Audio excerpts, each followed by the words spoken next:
He has raised serious issues with his seminal work. His paramount objective is to protect and promote genuine interests of real India. That is unquestionable. That's why people who read this, they should read with this open mind.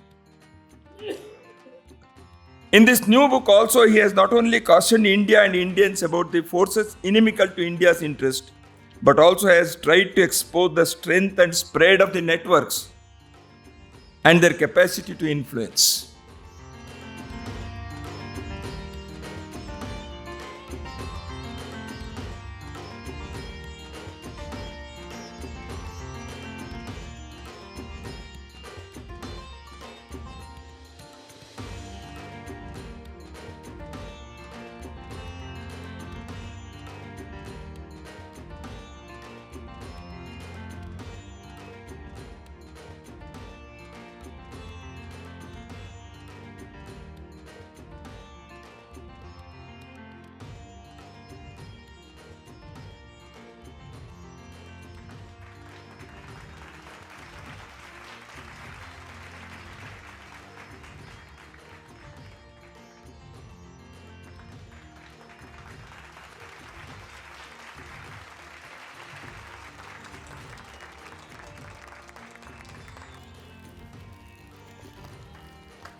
I would like to express my deep gratitude for our chief guest for the event, Shri Dattatreya Hosabale ji, current General Secretary of RSS, for taking time to grace this occasion with his presence.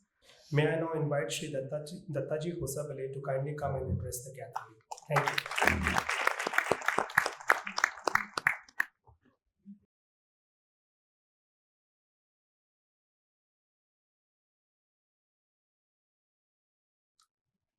At the outset, I extend my warm greetings to all of you and your family members, relatives and friends.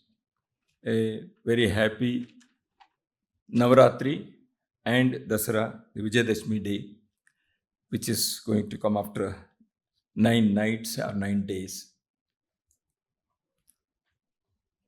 Vijayadashmi and Navaratri, they are symbolic of the victory of the triumph of good and dharma over evil or adharma. And I firmly believe that Rajiv Malhotra ji has taken up this as his life mission to establish dharma over adharma.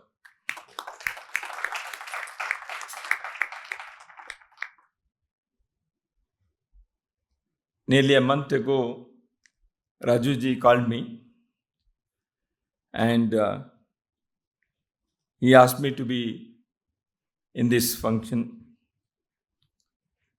I said, I am not a person to be in the midst of such eminent people who are writers, thinkers, thought leaders. I am an ordinary humble worker of an organization. So I expressed I will be attending the function. I will sit among the audience. But Rajuji was, generally he is kind, but he was not kind enough to allow me.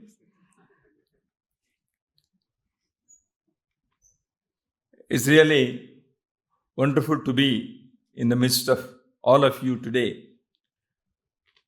Very important and significant event is taking place through the launching of this book.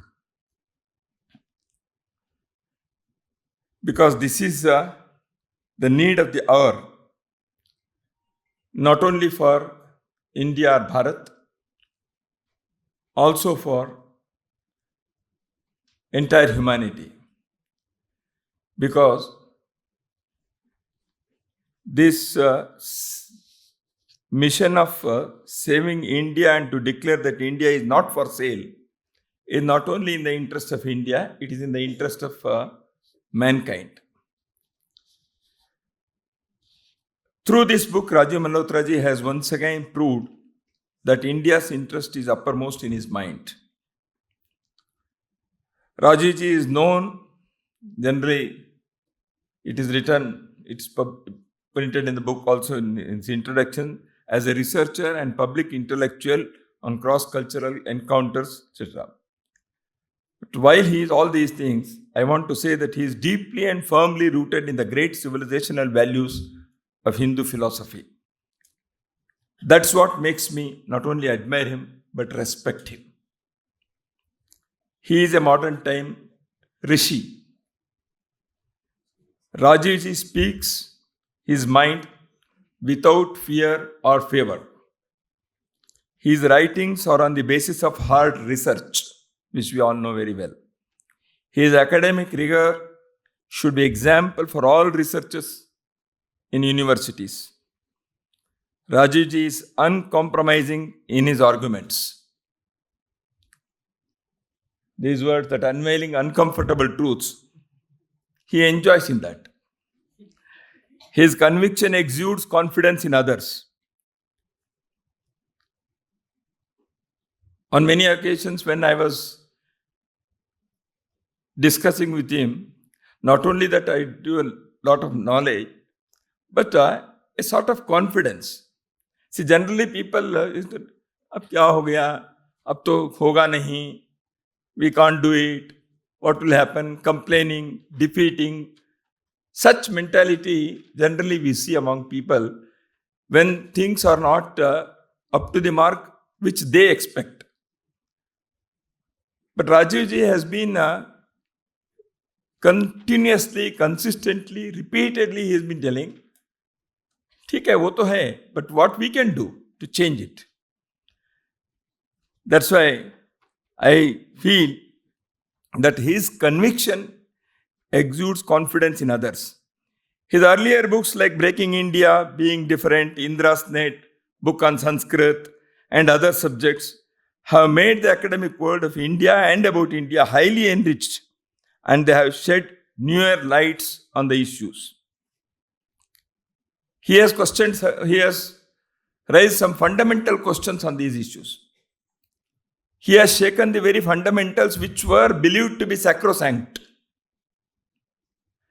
And later on, when those questions and his answers were provided, people started believing, yes, all these years we have been believing something which was not right, which was historically wrong, which we understood in a different way.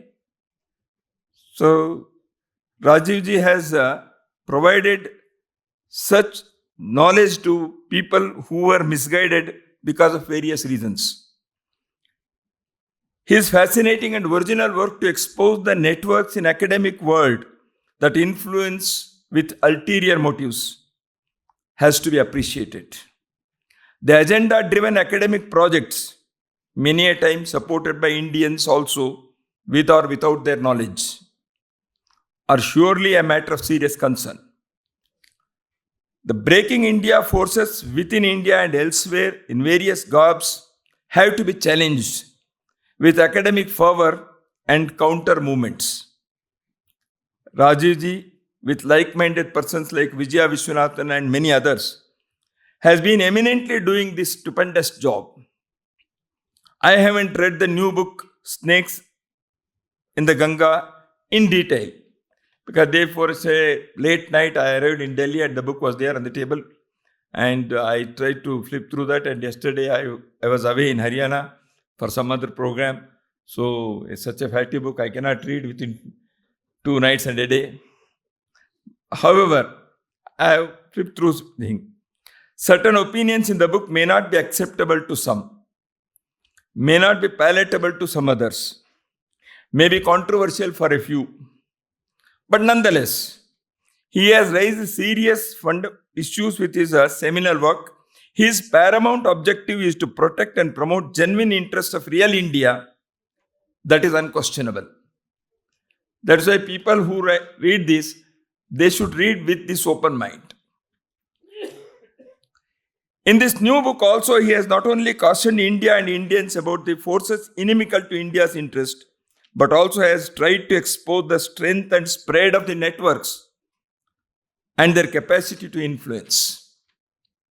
India's grand narrative has to be built on sound foundations with honest research, genuine love for nation, and a deep and comprehensive sense of the ethos of this ancient civilization. Rajiv is doing this great service to our nation in an eminent way. His intellectual leadership is making its right impact in India and outside as well. I congratulate Sri Rajiv Malhotra ji for this noble service to this ancient civilization, which he has been doing without expecting anything in return. May his tribe increase. His rishihood will be an inspiring source for many more to take up this great mission forward. With these words, I once again pay my pranams to Rajiv Malhotra ji, to Vijaya Viswanathan ji, and all others for informing and educating Indians and others about India. I fervently hope that this book will also be received with enthusiasm by the vast intelligentsia, and the object with which it has been written and published will be achieved. I pray Almighty to grant health, energy, and years to Rajiv ji to continue this mission. Thank you, Rajiv Malhotra ji, for inviting me to be a part of this very significant event of launching the book. Namaskar.